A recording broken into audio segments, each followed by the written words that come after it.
ప్రాణ స్నేహితురాలని పిలుస్తావు కదూ. నన్ను ప్రాణంలా చూసుకుంటావు నువ్వు.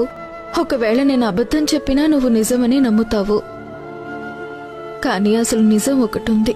మనిద్దరి మధ్య ఇది అని చెప్పగల బాంధవ్యం లేదు మనకి. నీకు తెలీదా రాధా ఈ ప్రేమ ఏమిటో? మన బాంధవ్యానికి ఒకటి కాదు అనేక రూపాలున్నాయి. విశ్వాసం అనే బాంధవ్యం.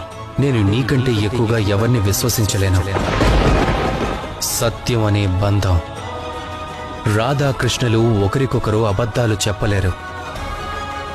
ఇది ప్రేమ బంధం.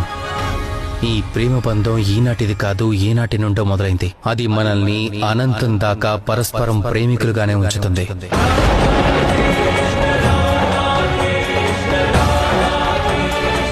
ప్రేమికులు కావడం కూడా ఒక బాంధవ్యమేనా కృష్ణ?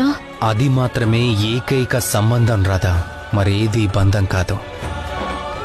ఈ ప్రపంచంలో ఇద్దరు వ్యక్తులు భార్యాభర్తలు కావడం అనేది చాలా సులభం. కానీ ఆలోచిస్తే ప్రేమికులు కావడం అత్యంత కఠినం.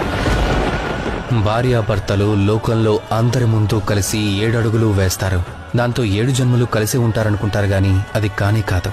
వారి మధ్య ప్రేమ లేకపోతే కలిసి ఉండటం అసంభవం.